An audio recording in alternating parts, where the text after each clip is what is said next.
मित्रांनो, भरपूर दिवसानंतर ना बोटी आहेत ना बंदरामध्ये आल्या आहेत आपल्या इकडे मासेमारी करून. आणि मासेमारीला बघा काय भेटलाय. बघा मोठा कटल मासा. दाखवा इकडे, आणा जरा.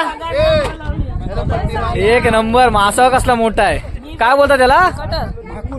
कटल माकुल ना. दाखवा असं फिरवा, उलटा फिरवा. साईज बघा कसली आहे. एक नंबर जबरदस्त साईज आहे मित्रांनो. बघा कट्टल मासा, कट्टल माकुल. आणि हा मासा कोणी कोणी खाल्ला असेल कमेंट करून सांगा.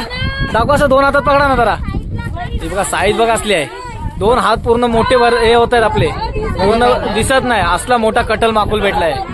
जबरदस्त साईज भेटली बघा. आणि या साईडला बघा, या साईडला सर्व जे कोळणी मावशी आहेत ना ते कोळंबी घ्यायसाठी आलेत आहेत. कोळंबी. तर मित्रांनो तुम्हाला दाखवले आपल्या बोटी आहेत ना भरपूर दिवसानंतर मासेमारी करून आलेल्या. आणि आपल्याला जबरदस्त असा मोठा ना माकुल भेटलाय. माकुल मासा, त्याला कटल माकुल असं म्हणतात. नाही करून आहे ना तो 2.5 ते 3 किलोच्या आसपास कटल माकुल आहे. तर कोणी हा कटल माकुल खाल्ला आहे आणि कोणी कोणी बघितलाय त्याने आपल्याला नक्की कमेंट करून सांगा. आणि या माकुलाचं नाव कोणाला माहिती आहे काय, तुमच्याकडे काय म्हणतात या माकुलला, तर आपल्याला नक्की कमेंट करून सांगा. आणि आपल्या चॅनलवर नवीन असाल तर सबस्क्राईब, लाईक आणि शेअर करा. जास्तीत जास्त व्हिडिओ शेअर करा.